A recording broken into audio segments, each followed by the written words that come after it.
Demons come from every side. In the darkness is the light. Out of the shadows of my life. In the darkness is the light.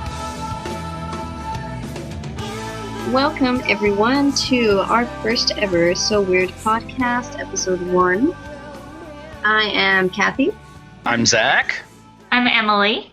So, in our first episode, we'll mainly be talking about how we got into the show, and then we'll review the pilot called Family Reunion.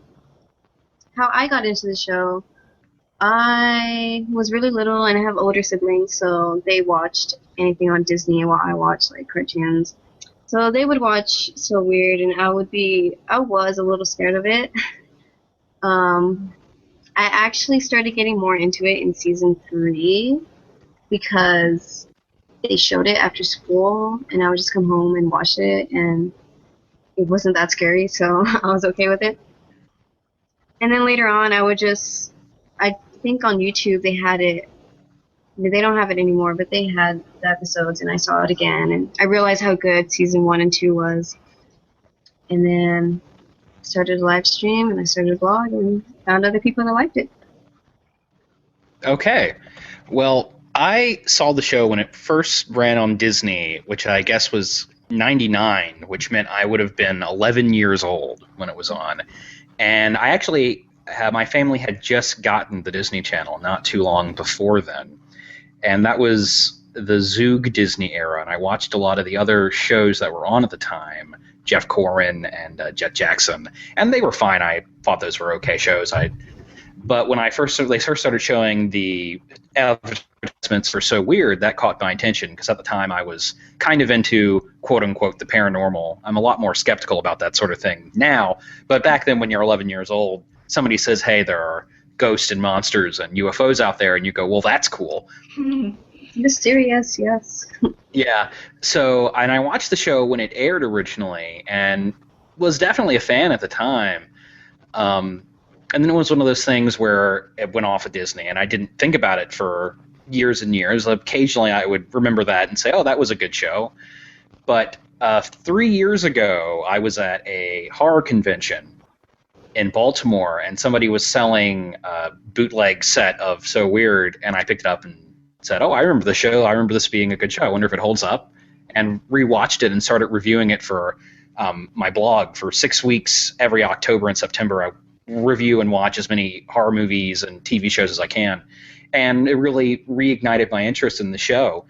And now it's one of those things where nobody really remembers the show. Not a lot of people anyway.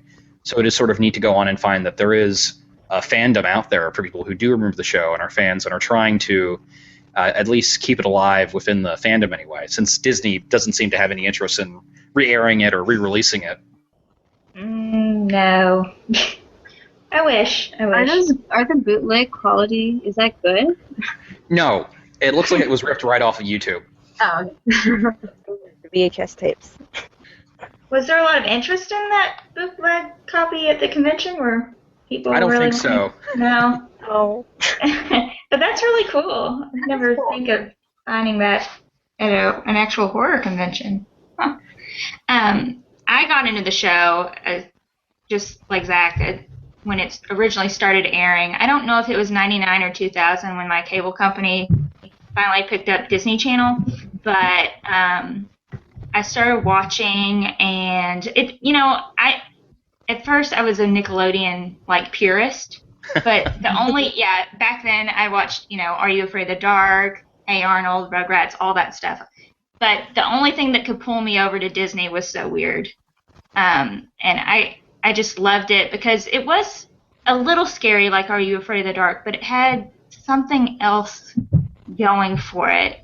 Like the family element really brought me into the show, and the backstory, I guess. And I kept watching through part of season 3, but then I bowed out. I think there was kind of a hiatus at one point, so they stopped airing episodes anyway for maybe a month or so, and then I just tuned out for the last 10 episodes or so. And then I kept watching the reruns that would air really late at night. I think at around 3 in the morning. That's a good time for it. Yeah, it was awesome. And I do remember that. Yeah, and that was the first time I'd stayed up that late, was for watching So Weird reruns. But those stopped too. I think I read somewhere online that they stopped in around 2003. So then I think I went, 5-6 years without seeing the show or even thinking about it like you, Zach. I mean, I thought about it every now and then, like, oh, that's a good show. But finally, I think it was So Weird on TV. They had the episodes up on YouTube, and that's when I got back into the show. This is totally sidelined here. Does anybody remember when, I think it was on DirecTV, I don't know if anybody had that cable provider, but they would sometimes list an episode of Avatar: The Last Airbender as So Weird, because the episode name was Avatar. And that always annoyed me when that would come up, and I would think, oh man, I haven't seen this show in years, and I would click on, it was this other show. Yeah, that was even in my cable channel listings, and I don't have DirecTV. But I noticed that a lot. Even until a few years ago, they were still doing it. Yeah, weird. Well, and something I definitely remember in the years between first seeing the show and when I would rewatch it is the music really stuck with me more than anything else. Because the music is way above the quality of what you would, at least nowadays, associate with a Disney Channel program, I think, anyway. Like season 3 music. Maybe not season 3 music, but... I know, but season 3 music is like what Disney Channel, that's the type of music that they would play now. Yeah, the bubblegum pop. Yeah, I think season 3 is actually where Disney Channel started evolving. Well, I can't remember exactly, but I think season 3 was right around the time that things like Even Stevens and Lizzie McGuire were starting on the Disney Channel. So that might have been redirecting the network's interest. I was going to say, yeah, it's kind of weird for me I got more into So Weird during season 3, but I think I was in 3rd grade when they would show it at 3 p.m. And it had the supernatural element, which, I was really into that when I was younger. But I think around that time also is when they started showing Lizzie McGuire, and I was like, oh, I don't want to watch cartoons anymore. I want to watch these shows on Disney. So, they seemed more grown up. they did. Though I still watched cartoons at that age too. I don't know about everybody else, but yeah. And one of the things about rewatching the show now is you look at the computers and the internet, and it was during that weird period in time when Hollywood and film companies were still thought the internet could do anything. Mm-hmm. But that's just part of the time period. You can't really hold that against the show.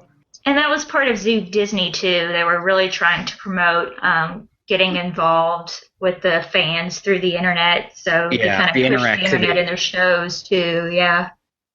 I remember for a time there was on the Zoo Disney website like a recreation of Fiona's page. I seem to remember that. Yes. Yeah. I think it was just called SoWeird.com. Yeah, it was. It's I actually have the books, and it's listed on the back to visit SoWeird.com. Yeah, how are those books? I've never read them, but I've seen them pop up in like Amazon searches and such. Well, I've only read the first one, which was for Family Reunion, so I guess I can review it a little at the end if you all want to after we go through the episode. Give a few basic thoughts about it. Oh, I'm just curious. Is it really different from the episode, or is it a straight adaptation? It's an adaptation, yeah. And the dialogue is basically straight from the episode. There are a few new lines in there, but I guess there's one major difference, and that's that there are some chapters told from a different perspective in this book in particular. But yeah, it got a little boring after a while reading it because I've seen the episode enough, and so I knew exactly what they were going to say next. So. How many of those books were there? Like 3 or 4? Do you know? I think there were 5. Yeah, there's 5. But there's one for Family Reunion, Shelter, which is I think the 3rd episode. Oh, there is one for Website, but it was the 5th book released, even though it was the 2nd episode. And then Strangeling and Escape. So those were all the books made. I don't know why they stopped, if they just weren't selling well or... I Okay, had well, the books also. I just I read the first page and I think it said like her name. She was named because of some reason that was different than what the show said, which was her grandmother. And some things were just it was just different, and I couldn't read on. Yeah, it says, Mom says she and Dad... I have the book right here with me. Mom says she and Dad named me that because I was such a beautiful baby. Because Fiona is an old Irish/Celtic name that means comely or fair. So, but that's not what John Cooksey said, I don't think, in his FAQ for the show. Yeah. It was because of her grandmother named Fiona. That's right. Mm-hmm. All right, yes, Okay. let's review the episode. Okay, Family Reunion, Season 1, Episode 1. Mm-hmm. So each episode starts off with Fee doing a little monologue. Sometimes it's history, sometimes it's, I don't know, other random thing. But this one is history. She talks about the Chicago fire. Yeah, the fire of 1871. I have it written down here. Mm-hmm. But then I think she also talks about the Eastland Disaster, which is where a boat capsized on a dock that killed 844 people. Now, something I'm curious about is, do you think that was an intentional thing to add an educational element to the show? Was that part of the original plan to give the show an educational element that was dropped later on, or was that just where the story was headed? I think the writers got inspiration from these events. Well, I know that a lot of networks at the time had a mandate for a certain number of hours of educational programming, and I don't know if Disney had that mandate or not, but I sort of wondered that. Because if you think of the other shows at the time, I don't think they had any educational input, but maybe.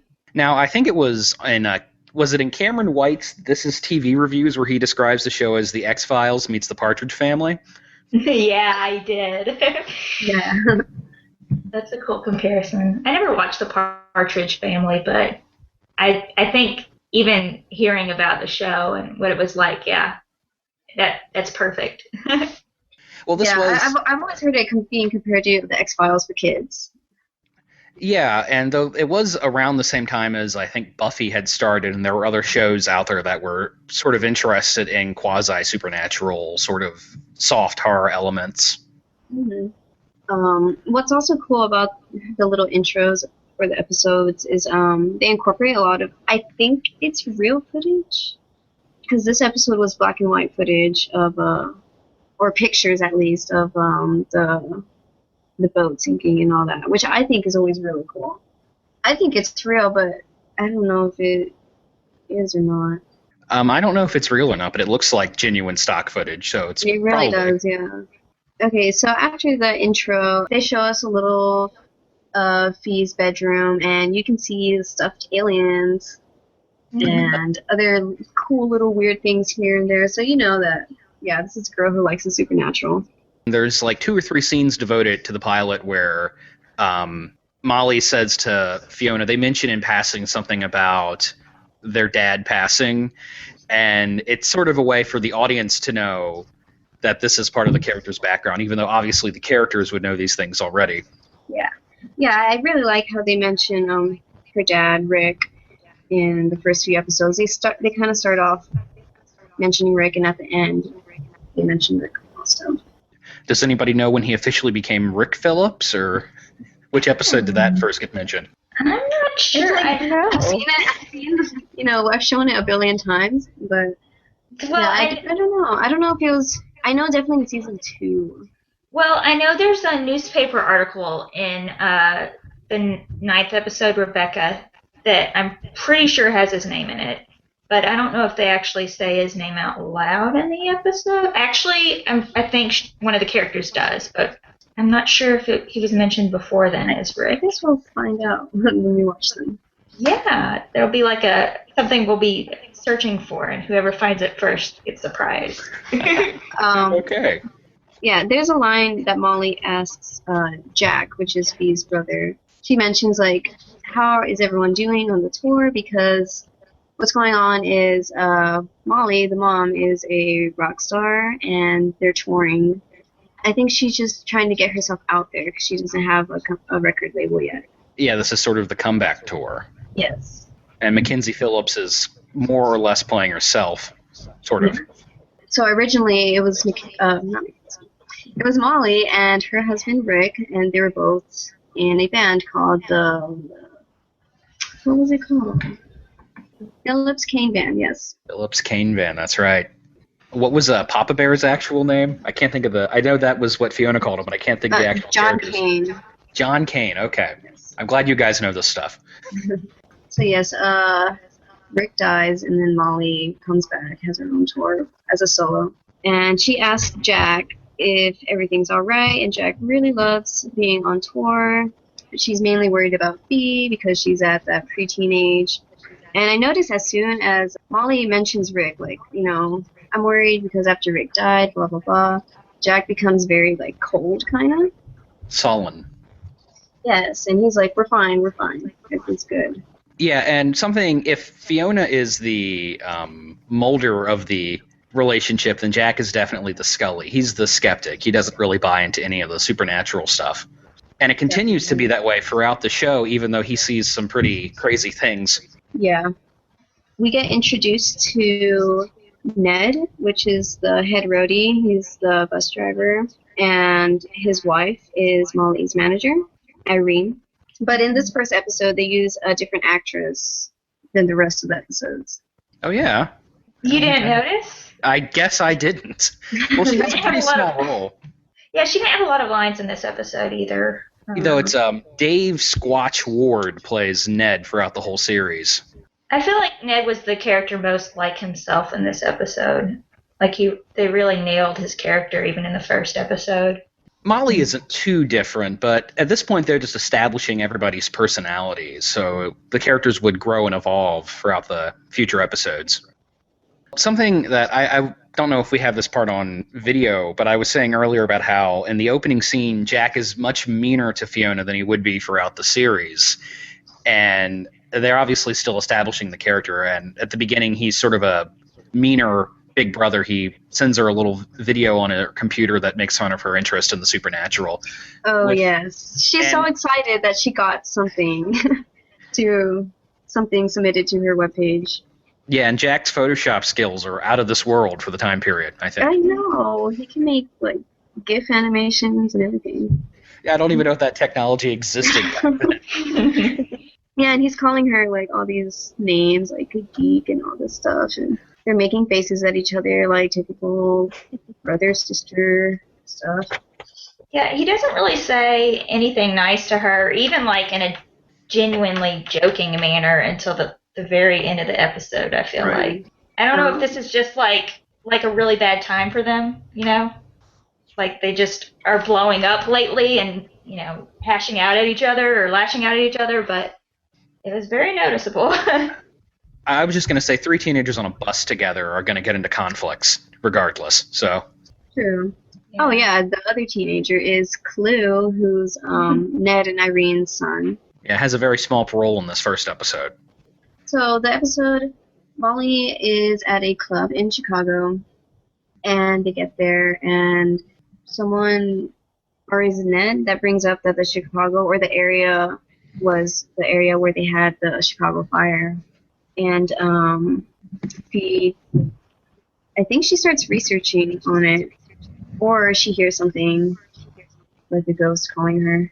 Yeah, she hears a little kid crying, which, I don't know, even now, it really sound like little kid crying to me. Yeah, she's helping Molly with the sound check, and it breaks, or something happens with it. Yeah, there's a weird sound on the mic, on the speakers. Mm-hmm. And then the club owner comes along and conveniently drops some exposition about how the club's haunted. Yes, and the club owner is the same actor we see later in the episode, James Garr. Oh, yeah. So, I didn't know that. Yeah. I kind of like having fun with that, where, you know, and James Garr, he was a teacher, but he was also, you know, an owner of a club in Chicago. Well, we should mention how I like to say that each of the episodes have a mystery of the week, a different phenomenon or something that Fiona is encountering. And for this first episode, it's about a haunting, about ghost. Ghost, yeah. Which I think is great for a pilot about the supernatural. It's a pretty good place to start. I feel like this is one of the more memorable episodes, just like from the feeling I've been getting online. It seems like people remember this one better than some of the other ones. Well, I definitely remember a promo on the Disney Channel where they showed that shot of the boy's face in the photograph turning to look at Fiona and then the laptop flying across the room. I remember seeing that and being heavily promoted at the time. I remember rewatching that for the first time, and I actually got pretty scared because I didn't remember that the boy in the on the laptop was gonna move his head. That scared me. Yeah, it's mildly spooky. Mm-hmm. And one of the elements I think that's clever about this episode is how the presence of the ghost is signaled by moisture. Mm-hmm, yeah, the laptop starts. It has water. Water starts coming out of the laptop. And there's a later scene where Fiona's in the upper layers of the club and she finds a wet wall, or there's like a wet handprint on her jacket. Mm-hmm. Yeah. So what is cool is that she does a lot of research about, whatever she is trying to find out. So she's researching the club and the fire, and in this episode she uses ghost equipment. I think we see that maybe 2 other times, but she doesn't use it much. But in this one she does, which is, I think that's cool. Yeah, the electromagnetic thing. Mm-hmm. Yeah, so she's in the hallways, and then I think she sees the wall that's wet, and then she says, "That's so weird." And I'm like, oh my god. Yeah, title That's drop. the name. Oh, yeah, the first book says "that's so weird" about 25 times in the first 2 pages. So I'm glad they only dropped it once in the episode. Yeah, and speaking of scenes that are sort of spooky, is that moment when she turns around and the ghost boy's right in front of her there. And I don't know if anybody else has seen the Guillermo del Toro movie The Devil's Backbone, but that moment reminds me a little bit of that movie, and I think it was out by this point, I'm not sure. I've never seen that one, but sounds good. So I think she sees the ghost, so she realizes something's there, something's haunting her, and she tells Molly about it, and she's very hyped up about this, and Jack and Clue are just kind of laughing at her. Well, Molly has this approach to Fiona's interest in the supernatural throughout the whole series where she just stands back a bit. She doesn't deny that her daughter's seen these anomalous things, but she doesn't outright believe in it either. And I don't know if they had planned that already by this point, but I know later in the show you find out that she's resentment about that interest because that same interest is what got her father killed. Mm-hmm. But I don't know if they had planned that out yet or if it just worked out that way. Yeah, I think it's an important scene in the first episode where she's at her laptop and Molly comes and Fee asks her, like, "Do you believe me?" And this episode gets brought back in the first episode of season 3. That quote that she asks her, "Do you believe me?" And Molly says, like, she doesn't answer, she doesn't say no, but she doesn't say yes, but she thinks, like, it's important to her. And Molly also mentions that she gets a feeling when she's singing on stage that Rick's right there with her. I don't know if that time it was foreshadowing, but there's an episode where that happens. Yeah, Encore. Mm-hmm. Yeah. Now, something that sticks out to me in this episode is Cara Delizia's performance as Fiona. I think she has this balance between a lot of enthusiasm for what she's experiencing. She's always very excited to discover a mystery, and yet it's not too overbearing. They don't overdo it, and the character becomes endearing that way. Yeah, definitely. So I think she goes to Jack and Clue and she tells them about the ghost, or she eventually finds out that it's a drowning. So she goes to Jack and Clue's like suddenly very interested along with her, and he's like, "Yeah, I'll get the flashlights, let's go explore the building." And Jack always comes along, so that's the thing that always happens. The trio, it's Jack, Clue, and Fee investigating. Right, and even though Jack doesn't believe in the supernatural, he's sort of out there to protect Fiona in case she gets into any shenanigans. Yeah. Yeah, I think that's actually exactly how they explained it in the book. The reason he went along wasn't because he was, he didn't want to seem like a scaredy cat. It was because he wanted to protect Fee more than anything. Because Fee calls him like a chicken, and then he's like, he doesn't say anything, but he's like, oh, no, I'm going with you guys. Well, he does end up keeping her safe in the last scene where she falls through the floorboards and he catches her along with Clue. Yeah. So it's a good thing he was there. Yeah, so they go exploring, and they find a room. Well, there's some poltergeist activity in the room. Oh, yes. Oh, yeah. And then the room starts tilting. Right, as if it was the boat capsizing. Yeah, it starts tilting, and Clue and Jack get covered by stuff, and they can't move. And Fee, she enters, I don't want to call it a trance, but she enters this, I don't know, she sees the ghosts, and then she sees how they're falling, and they're holding on to the boat. And all the ghosts are reaching out to her. And it's like a pretty chilling scene. Well, this is the moment these people died, probably. So it is definitely kind of a macabre vision, at least as dark as you could get on the Disney Channel at the time. Yeah. They start reaching out to her, and she's just like, oh my gosh. And I think she tries, or the boy falls, and she tries to catch him, and then she ends up getting his jacket. Right, which is the goal of the ghost, to have his objects found so they can reunite him with his family, thus the title. So she gets the jacket, she finds the name. She shows, I think, Molly, or she shows everyone, but they don't really say anything about that. Well, I like Molly's line at the end there about how this is a good thing you did. Yeah. She ends up contacting the Historian Society or something of the... Yeah, the Historical Society. Yes. Is what And she said. she gets the grave moved to the parents of the little boys' graves. Yeah. And I like Ned's reaction to this. He says something like, cool story, Fiona. Like, I mean, I feel like it deserved more of a reaction than that. A little condescending. Exactly. But, maybe all of the adults are sort of reacting to, oh, well, these kids are having these crazy adventures, and they don't really know what really happened. Yeah. Yeah, I don't know how much she told them exactly. If she told them about what she saw, child dying, Do you remember what Jack and Clue's papers were on? Chicago pizza? Yeah. Yes. Well, Ned's like, teasing them about, like, you guys going to write about Chicago pizza? Yeah, you wrote 9 pages about Chicago deep dish pizza, yeah. And at the very end, Jack looks back to Fee and says, I think about him too, So there's that other last mention of Rick in this first episode.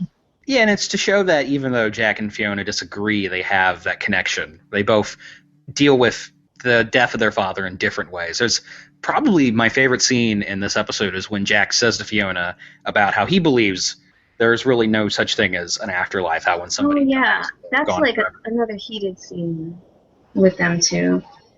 It's a pretty important moment. He just yells at her, like, he hates this. He hates that, like, she keeps doing this. He says people die and that's it. Their history and they can't come back. And Fee's like, I won't believe that. Yeah. So that's pretty much the first episode. Does anybody else have anything they want to say? I really enjoy this episode. I think the characterization of, like, Fee and Jack's relationship just, it bothers me a little. And I know it's the first episode and they were working it out and everything, but it just doesn't feel the way it does in even the second episode, I feel like. Yeah, I don't think the show truly found its footing until Memory or Sacrifice. I feel like at that point they really had a clear grasp on who everybody was. Yeah, exactly. But it's definitely one of the... I mean, when I was rewatching it, it creeped me out. And I didn't really get creeped out by any of the episodes when I was younger. Maybe a couple, but I don't remember how I reacted to this one. When I was younger, the only episodes that really made me scared was the alien ones, when they would show the aliens. Because I think I still am really scared of aliens, and I would, like, run out of the room whenever that happened. Well, yeah, as a kid, I don't really remember being creeped out by anything, but rewatching as an adult, I think the only episode that comes close to being scary is Werewolf, which is in season 2. But there are definitely a couple episodes which are spooky, at the very least. They have kind of a fun, creepy feeling to them. Mm-hmm. Yeah, Werewolf is good. They make it seem like I get horror movie vibes the way they filmed it. Yeah, they have the monster vision. Or they do that. They do it in Strangeling as well, but it's more effective in Werewolf. Yeah.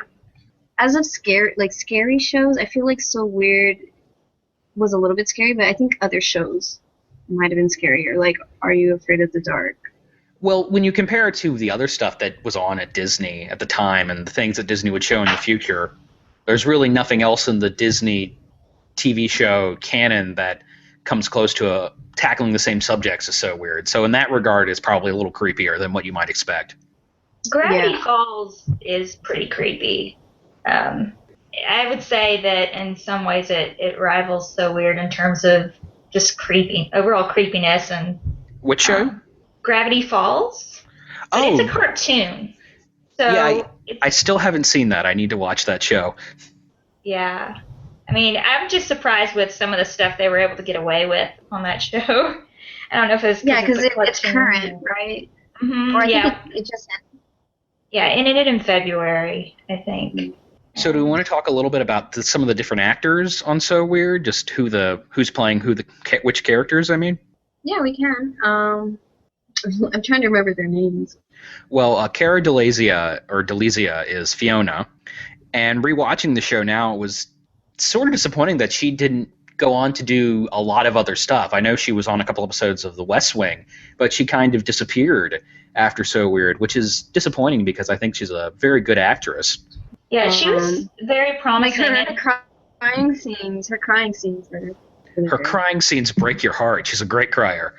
They do. But I remember when she left, I was thinking, like, I heard she was leaving to pursue other opportunities, and I was like, okay, well, I mean, she's a really great actress. She deserves this. And then, yeah, I didn't really hear from her in anything after that. Kind of sad that he left because of that, but we didn't really see much after.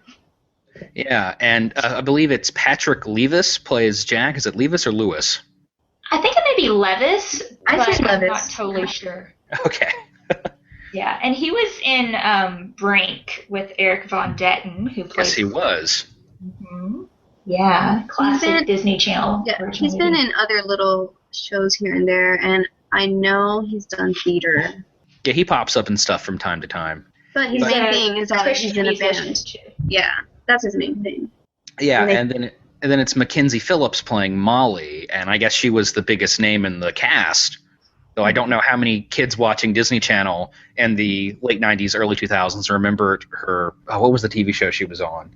The two kids in the apartment with the creepy repair guy. What was the name of that sitcom? I know it's really popular, and they're doing a Netflix reboot, but with another cast. Are they really? Wow. I can't remember what it's called. Wait, I'm looking this up. Okay. I wonder if that's her presence on the show is what pulled in like One Day at a another Time. crowd. One Day at a Time. Oh, yeah, that's it. That's it. I haven't seen anything else that she's in, so. I actually saw her in a movie not too long ago. She had a small part in a film called Suburban Gothic. And when she's just on screen for like a minute, but when she popped up, I was like, oh, wow, look, it's Mackenzie Phillips. So she does show up in movies and TV shows from time to time. Oh, I know right now she's a counselor, therapist in California. Yeah, drug recovery is a big thing with her. Yeah, so that's what she's doing at the moment. She got a voice acting role for a new Disney Channel cartoon, I think, or Disney XD. So yeah, Disney XD. I forgot what the show's called, but she's the principal in the animated show. Oh, good for her. So that's really interesting. When I first heard that, I was excited because I thought, oh my god, they didn't forget about So Weird, or at least the actors. Yeah, and wasn't it? I think she can bring up the show. I think I saw this on the forum recently. How Disney is showing some of their early 2000s, late 90s movies on Amazon. Yeah, they have them on Amazon and other platforms to buy, like YouTube and iTunes, I believe. Yeah. There's definitely an interest in that time at Disney. There's a lot of nostalgia for the early 2000s, but So Weird doesn't get talked about anywhere near as much as it should. Yeah, and maybe we can save the discussion for why that is for another day, because I feel like there are a lot of different reasons why that could be. Okay. But yeah, they have all the Disney Channel original movies up on the Watch Disney app, including the Jet Jackson movie, which I was surprised about. Yeah. Just one thing. Murphy's Law is the name of the cartoon that Mackenzie Phillips is going to be doing a voice on. Do you know when that starts? I do not. I'm just looking at her IMDb profile right here. Yeah, I think that's the show where Weird Al's one of the main characters on it. Yeah. Okay. Who else have we not talked about? Oh, Belinda Metz plays Irene. She didn't play her in this episode. Right. Do you know who the actress was in this first one? I can't remember. I think I looked her up, and I don't know if she was in too much. I think she was in an episode of The X-Files that I watched. Should we talk about the music some? I mean, that theme song it's iconic. Yeah, it stuck with me. Like I said, in the years between seeing the show and rediscovering it, the music is something I remembered, and that theme song I especially remembered.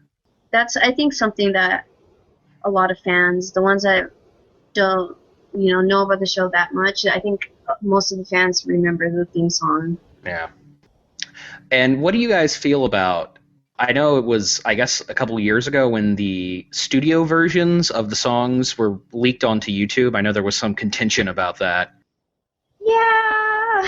Wait, what do we feel about what? You remember when the studio... I do remember, yeah, the leaks.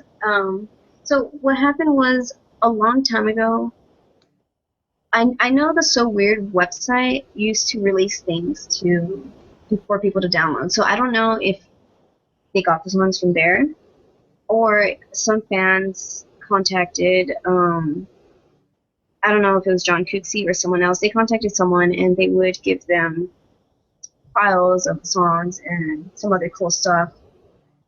So people have had it, like old-time fans had it, and I guess one of them put them on YouTube.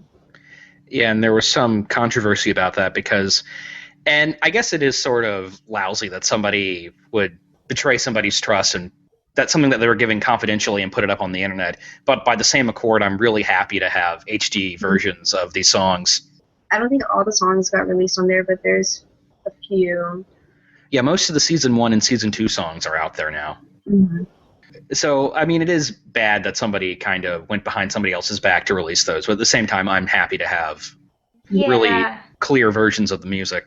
And at this point, I mean, they've been up for long enough now that I just don't think Disney cares enough. Yeah, that's sort of how I feel. If Disney has no interest in releasing the music or the show, it's up to the fans to keep it out there. So until a better alternative comes along, I don't think there's anything too wrong with watching episodes on the internet or loading episodes or music on the internet. Yeah, it's funny because they had the episodes on YouTube for a long time. Mm-hmm, like 5 years. Yeah, and I would use that on Tiny Chat to live stream. And then it was in the middle of when we were live streaming when I found out that they got taken down by Disney. Yeah, and those episodes had tons of views. I think the first part of Family Reunion had 200,000 views. Wow. So, and then they were all taken down, so... And that's annoying to me. If Disney has no interest in giving the show an official re-release, it's not fair that they would take down... I know, I hate that. I understand it's their copyrights, but... If you're not interested in releasing it... Yeah, it's sort of annoying. We'll give you money, please. I said on the forum that it's really a shame that Disney doesn't contract their stuff to other studios, because I know there are other companies that would be willing to release So Weird. I know Shout Factory would do a great job with So Weird. It's right up their alley. They release a lot of old nostalgic TV shows and things like that. And it's just a bummer that Disney has no interest in outsourcing their programs to other studios. They don't want anyone else to make money off of it, but they're not interested in making money either. Yeah, I know. It's so frustrating. It really is. And it's another thing that's frustrating is that Nickelodeon has released a lot of their old shows to buy. And Yeah. I think I remember when Are You Afraid of the Dark got released to buy, everybody was talking about it. I saw it on Facebook a lot. It was a trending topic, and I'm thinking, man, if So Weird got released, everybody would remember. People would rediscover it. Yeah, and fans that never watched it back then can watch it now, and it would still be really good TV. Yeah, I would love to have the show in higher quality video, other than the kind of, I don't know if you guys have a better copy of Family Reunion, but the one I saw, the audio dips at the beginning during the opening theme like it's a VHS error, because it was clearly recorded off a TV when it aired, 12 years ago or however long it's been. The forum got links to like much better quality of all the seasons. Okay, I'll have to look for those up. Most of the episodes, there's like maybe one or two we still don't have good quality of. Yeah, Boo is pretty bad. Boo is bad. Blues is bad, I think. Yeah, and Fountain isn't the best. So. All the holiday episodes have bad quality. We'll have to look on the forum for those. Yeah, it's on the forums, or you can just message me and I'll give you links. Because people come to the live stream and then they're like, oh, I want to download this. And I'm like, I have good quality. Here you go. Yeah, what website are you streaming the episodes through now? So I host a live stream Wednesday nights, and that's on original.livestream.com/SoWeirdOnDisney. And I'll have links to things on description boxes. We have a lot of pages. We have our main forum. That's so-weird.proboards.com. And that has all the content. I'm always surprised at what things pop up on there, because people would come and they're like, oh, I have a script. Here you go. Or I have these rare pictures. I love the old episode promos. You can find a couple of those on YouTube. Yeah, I have a thread on there where it has a lot of the YouTube. They're really bad quality, but they're like the commercials they're there. Does anybody remember the In the Darkness music video where Mackenzie is in like a spooky old house holding a candelabra? I think it's on there too, but it's really bad quality. Yeah. It is, but it's like cool that they did that. I wish there was more of that stuff in HD. That'd be nice. I know. It would be cool, like a DVD extra stuff for us. Mm-hmm. Okay. Well, if anybody listening to this wants to give my Twitter a look, it's on. I'm at Last Monster Kid. There you can find links to my blogs and my podcast and my book that I wrote and all sorts of things. I do lots of different stuff. Wow, a book. That's cool. Yeah. Yes, on the Kindle Amazon Marketplace. Last of the Monster Kids, it's called. 12 original horror stories. Oh, that is awesome. That's what my Twitter avatar comes from. That's the cover of my book. Oh, did you draw that? Oh, I wish. No. I got somebody. I commissioned somebody to do that. Oh, okay.